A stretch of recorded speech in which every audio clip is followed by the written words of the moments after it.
Alors les amis, Toda Rabba Kadosh Baruch Hu de nous permettre de vivre au quotidien le Limud HaTorah en collectivité. En Torah niknit ela behabura.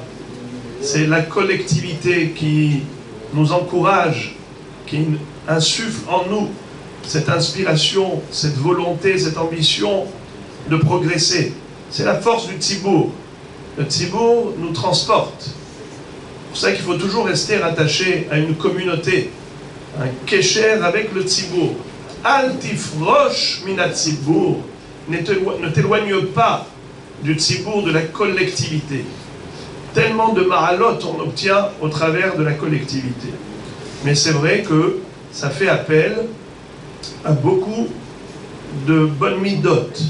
Vivre en collectivité, ça fait appel à de l'humilité, de la hanava, parce qu'il ne faut pas se froisser facilement. Si quelqu'un t'a dit un petit mot, c'est pas la peine d'en faire une guerre des 100 ans. Un peu d'humilité, de ne pas vexer les gens. Parce que quand je suis chez moi, je peux faire ce que je veux. Mais quand je suis à côté de l'autre, il faut que je réfléchisse. Est-ce que ce que je vais faire, ce que je vais dire, ça va lui faire de la peine? Alors je ne vais pas le vexer. Et ainsi de suite. Le Tzibour nous propulse en avant parce que ça fait un travail, ça nous oblige à faire un travail sur soi. Et on voit, Baruch Hashem, des gens qui évoluent dans leur midot. Il y a un raffinement de leur personnalité. Des gens qui n'ont pas l'occasion de travailler sur leur midot, ils restent à l'état sauvage comme ils sont nés. Ki yetzer lev ha'adam ra mine'orav. Akadosh Baruch Hu lui-même témoigne que la personne, dès qu'elle arrive au monde, déjà le yetzer hara se rue sur lui. Mine'orav, les petach hatat rovetz. À l'ouverture, le péché est là. C'est quelle ouverture? Dès que la matrice de sa mère s'ouvre et le bébé arrive ici, ça y est, le Yetzer Hara l'attend. Il lui dit, je t'ai attendu 9 mois. Et donc, c'est comme ça jusqu'à 13 ans. À l'âge de 13 ans, il commence à avoir la raison, la chorma, la maturité. Et donc, il commence à réfléchir, comment bien se comporter. Mais ce n'est pas évident. Il a déjà accumulé beaucoup de mauvaises habitudes. Mais maintenant, il faut commencer à s'améliorer.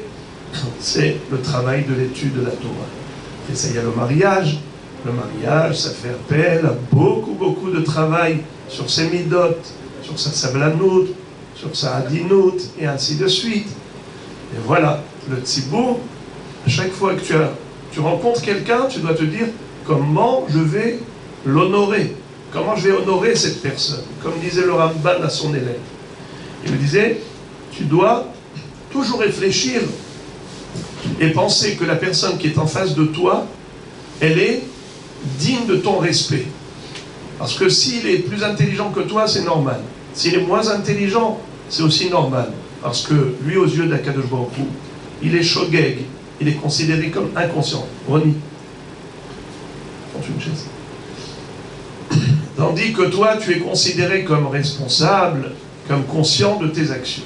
Voilà, Rabotai, c'était juste une parenthèse pour dire que grâce à Dieu, ici à Ismach Moshe, nous avons l'occasion au jour le jour de nous retrouver avec la possibilité d'étudier la Torah dans les meilleures conditions. On a Baruch Hashem le Kollel. On a le Kollel, on a le Daf Hayomi et on a les Chavrutot, c'est-à-dire que vraiment c'est le menu à la carte. Et de ce fait, on doit même remercier Akadosh Baruch Hu pour cette Tova qui est Ensof. On bénéficie en Eretz Israël de Eretz Zavat Halav Udvash, une terre où coule le lait et le miel, où Baruch Hashem, on ne manque de rien. C'est tellement beau, il fait tellement bon vivre en Eretz Israël, mais ça ne suffit pas d'être Ishtahat Gafno et Ishtahat Enato, chacun sous son figuier, sous sa vigne. Ça c'est sur le plan matériel, mais il faut également répondre à la faim, F-A-I-M, de l'âme. La Neshama, elle a soif, elle a faim, elle a soif de Moussar, elle a faim de Torah, de Halakha, et donc il faut lui donner tout ce qu'elle a besoin comme nourriture. Alors, voilà, dans le cadre du Daf Yomi, chaque jour on étudie une page, et aujourd'hui, Be'ezrat Hashem, c'est le Siyum, et on doit faire une fête. Comme dit la Gemara, que Abaye disait qu'à chaque fois qu'il y avait un Talmid Chacham qui terminait une Gemara, il lui organisait la fête. Le dernier passage de Masechet Sukkah, Daf Nun Vav en bas. Tanu Rabbanan. Maaseh Miriam bat Bilga, Shehemira data, Ve'alcha ve'niset, Ve'sardeyot echad mimalchei Yevanim. Malheureusement, il fut une époque où Am Israël était sous la domination des Grecs. C'était à l'époque de Hanouka. Jusqu'à ce que les Hashmonaïm aient pu se battre et livrer guerre aux Yevanim pour les renvoyer d'Eretz Israël et restaurer le Beth Amikdash après des années où le Beth Amikdash était en chômage technique. Eh bien finalement, Baruch Hashem, grâce aux Hashmonaïm, la Avodat à Korbanot est revenu à sa place et le Beth Amikdash fonctionnait normalement. Mais pendant la domination grecque, où ils ont impurifié toutes les huiles, où ils ont interdit formellement de servir Hachem, il y a eu malheureusement ce qu'on appelle des mithyavnim, des gens qui se sont assimilés aux Grecs. Il y a eu même la fille d'un Kohen, elle s'appelait Myriam bat Bilga, et elle s'est convertie à la religion grecque. Shehemira data, ve'alcha ve'niset, les sardiot ehad, mimalchei yevanim. Elle a épousé un gouverneur qui faisait partie de la cour royale grecque. Kshenichnesu yevanim la hechal, lorsque les Grecs sont rentrés dans le Beth Amikdash, elle est rentrée elle aussi. Elle s'est approchée du Mizbeach et elle s'est mise à donner des coups de pied au Mizbeach, à l'autel. Haïta mevaetet besandala, avec sa sandale, elle donnait des coups. Halgaber Mizbeach, ve'amra, et elle a dit Locus, locus, ad matai ata mechale mamonam shel Israël. En grec, locus, c'est un loup en français. Ze'ev en hébreu. Locus, locus. Jusqu'à quand tu es en train d'épuiser l'argent des Juifs? En d'autres termes, toi le Mizbeach, chaque jour, tu dévores 2 agneaux, 2 moutons, puisque Olat HaTamid, l'holocauste quotidien, c'était un le matin et un mouton l'après-midi. Alors, tu es comme un loup, toi, Mizbeach. Tu dévores de la viande. Tu dévores toute la chair des animaux. Tu es un loup. Et c'est comme ça qu'elle a donné un coup de pied sur le Mizbeach en disant, à quoi ça sert? Ata, mechale mamonam shel Israël, ve'i ata omed alehem beshaat adhak. Ça ne sert à rien de t'avoir offert autant de korbanot. Voilà maintenant les Grecs ont dominé Israël. Alors, c'était quoi tout cet argent perdu? Oy va'avoy. Kshéchamrou hachamim badavar. Plus tard, on le sait que Matatiaou ben Yohanan Kohen Gadol Hashmonaï ou Banav ont été combattre les Yevanim et Akadosh Baruch Hu a livré les nombreux entre les mains des peu nombreux, les puissants entre les mains des faibles. Et on a eu le Nes de Hanouka. Et le Beth Amikdash à nouveau a été restauré. Et à ce moment-là, les Hachamim m'ont dit, attends. C'est qui cette fille-là? Myriam, c'est la fille de Bilga. Bilga, en fait, ce n'était pas le nom de son père Bédiouk, c'était le nom du Rosh HaMishmar. Vous savez que David Amelech a institué qu'il y ait 24 Mishmarot qui travaillent par rotation. C'est-à-dire que les Kohanim, chacun allait œuvrer pendant une semaine.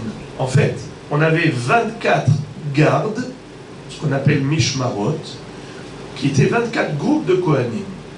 Dans chaque Mishmar, il y avait 6 familles, ce qu'on appelle Bet Av, Shisha, Bate, Avot. Chaque jour, il y avait une famille qui allait œuvrer dans le cadre du Bet Amikdash pour opérer le culte sacrificiel, Avodat HaKorbanot. 6 familles du dimanche au vendredi. Le Shabbat, tout le monde allait se retrouver. Le Shabbat, ils allaient terminer le Korban Atamid du matin. Ensuite, après le Korban Moussaf, ils allaient se partager le Lechem Apanim, les 12 pains de proposition. Qui est-ce qui allait se le partager? Pas seulement le Mishmar Hayotse, mais aussi Mishmar Anichnas. C'était à ce moment-là qu'on avait la permutation. Les sortants, les rentrants. Alors les rentrants étaient là avant que les sortants soient sortis. Ils étaient tous là, 2 Mishmarot. Et ils allaient se partager le pain du Lechem Apanim. C'est une mahloket dans la Mishnah. Est-ce qu'on allait donner 6 pains aux uns, 6 pains aux autres, ou bien 5 et 7 7 aux rentrants et 5 aux sortants. Car les rentrants maintenant, ils allaient faire du travail supplémentaire, ils allaient prendre la charge nouvellement, alors il faut les encourager, on les récompense davantage, pour les valoriser. Et donc, il y avait comme ça une rotation. 24 semaines, 24 Mishmarot. Lorsque la Mishmara de Bilga, car ça portait le nom depuis l'époque où David Améler les avait nommés, la Mishmara de Bilga, c'était donc ce groupe de Kohanim où il y avait 6 Baté Avot. Cette fille-là, Myriam, était de cette famille, de l'une des familles du Mishmar qui s'appelait le Mishmar de Bilga, comme il y avait le Mishmar de Yeshevav, et ainsi de suite. Chaque Mishmar portait un nom. Myriam bat Bilga, vous savez ce que Chachamim ont dit?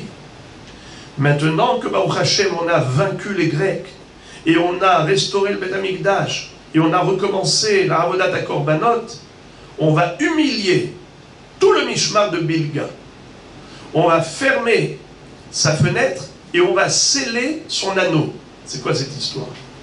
Il y avait 24 anneaux et 24 fenêtres. Chaque Mishmar, quand il faisait le Korban, c'est-à-dire les sacrifices, eh bien, on devait prendre la bête, et la bête, elle était allongée, et on lui coinçait la tête avec un anneau. L'anneau, il s'ouvrait comme ça, on faisait rentrer la tête de la bête, et on refermait l'anneau, on bouclait, comme ça elle ne peut plus bouger, et on fait la shrita. Et il y avait aussi le couteau de shrita. Chaque mishmar avait son couteau. Où est-ce qu'il était déposé? Dans un casier. C'était comme une fenêtre qui se trouvait dans le Beth HaChalifot, et chaque mishmar prenait son couteau, il prenait la bête, il le mettait dans l'anneau, il faisait la shrita. Les Hachamim ont dit, on va sanctionner le mishmar de Bilga. Désormais, Bilga n'aura plus ni de halon, ni de tabarat. Rabbi Yarden, here, come here please. Alors, qu'est-ce qui va se passer? Lorsque on a scellé la tabarat et le halon de Bilga, on a dit finish. Vous n'allez plus jouir de votre indépendance, votre autonomie. Vous aurez besoin d'aller à chaque fois mendier, quémander et dire, ça ne dérange pas, je peux utiliser ton couteau, ton halon, je peux utiliser ta tabarat, quel hashuma. Pourquoi Hachamim leur ont fait ça? Ils ont dit, si cette fille est sortie de cette famille, est sortie de cette mishmara, eh bien ils doivent tous payer le prix. Pourquoi? La Gemara dit, encore elle-même, cette Risha, elle était Risha, et elle s'est mariée avec un grec, elle s'est convertie à la religion grecque. Je peux comprendre que Hachamim la méprise, mais pourquoi ses parents? Qu'est-ce qu'ils ont fait ses parents? Hachamim vont dire, on va dire tout ça dans la Gemara après, Shota diinuka beshuka ode avua ode ime. la parole d'un enfant dans la rue, c'est une parole qui retransmet parce qu'il a entendu soit de son père, soit de sa mère. Si elle a donné des coups de pied au Misbéach, en disant, toi Misbéach, tu es un loup qui dévore des animaux, et maintenant tu n'as rien fait pour sauver ton peuple, voilà les Grecs ont gagné, eh bien si elle a dit une chose pareille, c'est que chez elle à la maison, quand son papa, M. Cohen, arrivait à la maison, il devait dire, dommage, je ne vous dis pas combien de viande, combien de bêtes ont été brûlées sur le Misbéach, on aurait pu faire un halaesh, je te dis pas un super barbecue, et maintenant toute cette viande elle est partie, pas dommage, pourquoi faire? C'est comme ça que le père a dû s'exprimer. Et la fille, elle a entendu. Et quand elle est venue devant le Misbéach, elle s'est exprimée de la sorte. Elle n'a pas inventé. Un enfant est le reflet des parents. La Gemara dit d'accord, ça c'est pour les parents. Mais après, pourquoi la famille? Pour le Bet Av? Et ouais, parce qu'ils prennent sa défense. Comment ça se passe quand il y a un enfant à l'école qui fait les 400 coups? On convoque les parents. Vous avez deux sortes de parents, les intelligents et ceux qui le sauront plus tard. Mais en attendant, ils viennent prendre la défense. Mais qu'est-ce que c'est que ça?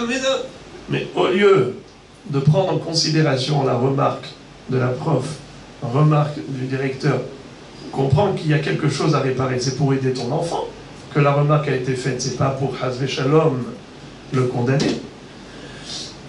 Alors, ça, si cette fille, elle était comme ça, eh bien c'est que toute la famille n'avait pas réagi.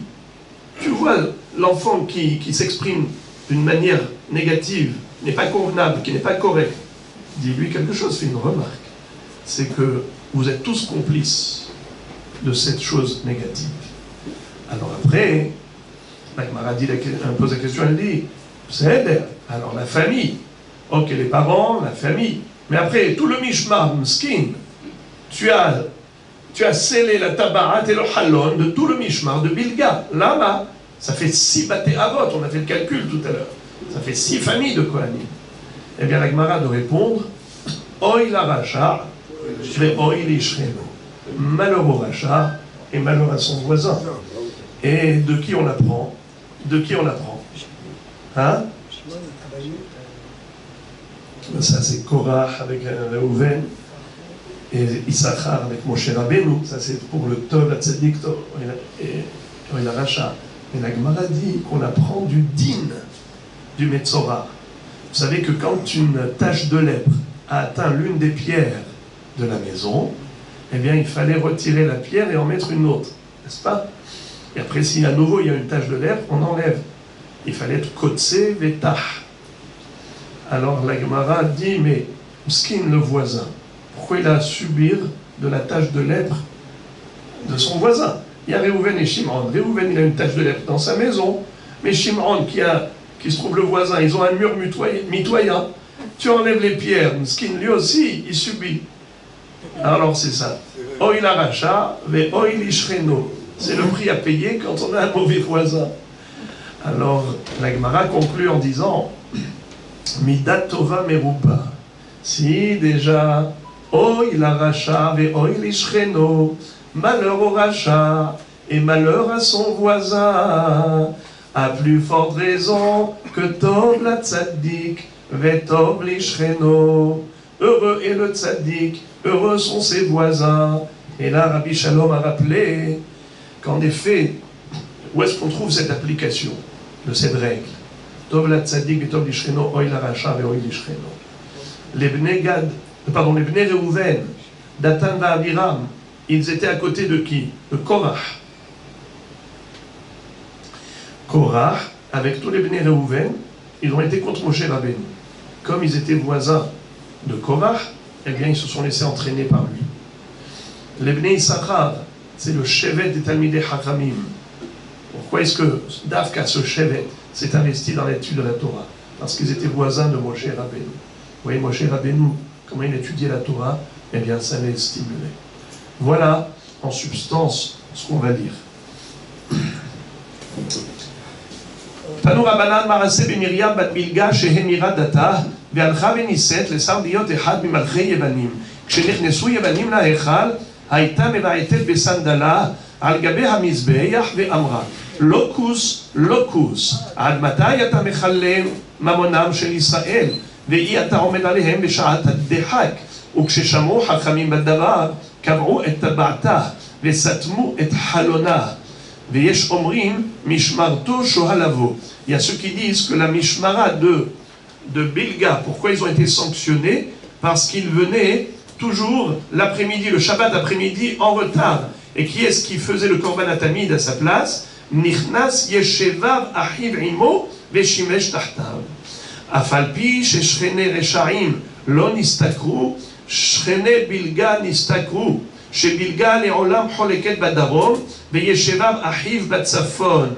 Qu'est-ce que ça veut dire?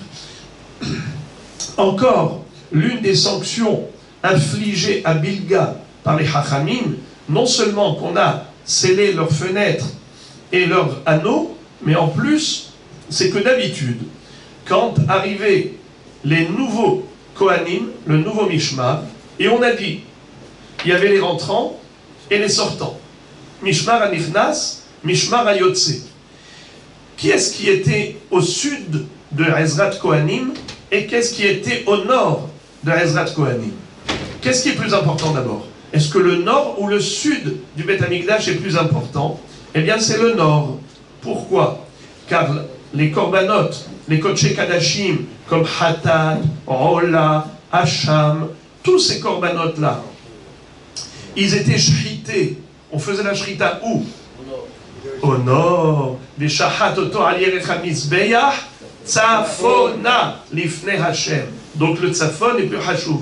Donc les rentrants qui allaient maintenant commencer le service du culte sacré, ils étaient au tzafon. Et les autres étaient au darom, les sortants. Le Bilga, on lui a dit, toi tu es toujours au darom. Même quand tu arrives, va au darom, qui est moins important que le tzafon. Tu ne mérites pas de kavod. Parce que ta fille a fait ça. Alors la Gemara pose la question, elle dit Bish lama leman de ama mishmarto shohalavo hainu de kansina nekula mishmara ela leman de ama Miriam bat bilga shehemiradata mishum birte kansina neledide. Si encore tu me dis que tout le mishmar avait tardé par rapport au korban atamid de l'après-midi, alors je peux comprendre que tout le monde a été sanctionné.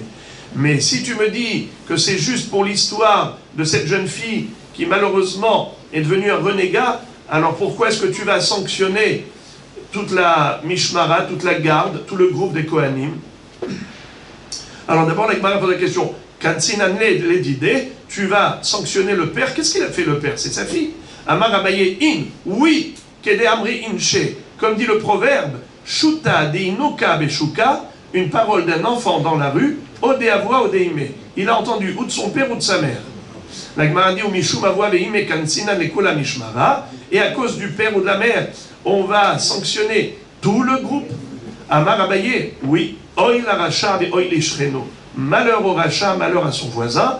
Tov la Tzadik, Tov l'Ishreno. Shene Emar Imru Tzadik Tov, ki perima alelem yochelu. En effet, oui. Le Tzadik, lui, il agit dans le bien, eh bien, il n'y a pas que lui qui en jouit, tous les autres bénéficient de sa proximité, qui périt ma'alelehem yochelu. Hadran alach halil, usrik alach masechet suka. Hadran alach masechet suka, ve'adrach alan, datan alach masechet suka, ve'datach alan, la nitnashe minach masechet suka, ve'la titnashe minan, lo be'alma haden, ve'la be'alma deate. Hadran alach masechet suka, ve'adrach alan.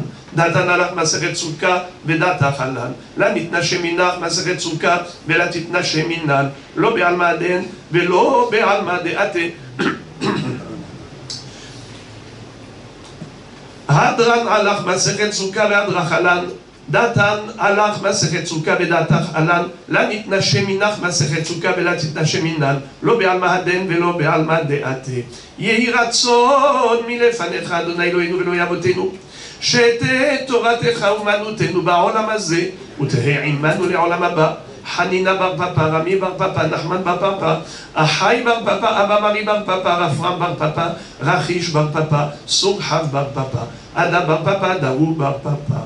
וערב נא אדוני אלוהינו את דברי תורתך בפינו ובפי פיות עמך בית ישראל, ונהיה כולנו, אנחנו וצאצאינו וצאצאי עמך בית ישראל, כולנו יודעי שמך ולומדי תורתך, מאויבי תחכמני מצוותיך, כי לעולם יהי ליבי תמים בחוקיך, למען לא אבוש, לעולם לא אשכח פקודיך, כי במחיתני, ברוך אתה אדוני, למדני חוקיך, אמן אמן אמן, נצח נצח נצח, סלע סלע סלע, ועד ועד ועד.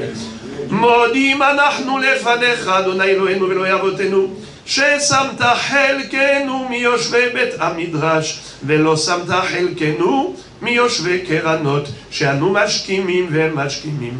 אנו משכימים לדברי תורה והם משכימים לדברים בטלים. אנו עמלים והם עמלים, אנו עמלים ומקבלים שכר, והם עמלים ואינם מקבלים שכר. אנו רצים והם רצים, אנו רצים לחיי העולם הבא והם רצים לבאר שחת, שנאמר ואתה אלוהים תורידם לבאר שחת, אנשי דמים ומרמה לא יחצו ימיהם, ואני אבטח בך. יהי רצון מלפניך אדוני אלוהינו ואלוהי אבותינו, כשם שעזרתנו לסיים מסכת סוכה, כן תעזרנו להתחיל מסכתות וספרים אחרים ולסיימם, ללמוד וללמד, לשמור ולעשות ולקיים את כל דברי תלמוד תורתך באהבה. וזכות כל התנאים והמוראים ותלמידי חכמים תעמוד לנו ולזרענו, שלא תמוש התורה מפינו מפי זרענו וזרע זרענו עד עולם, ותתקיים בנו. בהתהלכך תנחה אותך, בשוכבך תשמור עליך, והקיצותה היא תשיחך. כי בירבו ימיך ויוסיפו לך שנות חיים, אורך ימים בימינה, בשמאל העושר וכבוד. אדוני עוז לעמו ייתן, אדוני יברך את עמו בשלום. עושה שלום לכבודך, שלום עלינו ועל כל ישראל, ואמרו אמן. יעשה שלום, יעשה שלום, שלום עלינו על כל ישראל. יעשה שלום, ביי ביי, יעשה שלום, ביי ביי, שלום עלינו על כל ישראל. יעשה שלום, יעשה שלום, שלום עלינו ועל כל ישראל. יעשה שלום, יעשה שלום, שלום עלינו על כל ישראל. יעשה שלום, יעשה שלום, שלום עלינו ועל כל ישראל.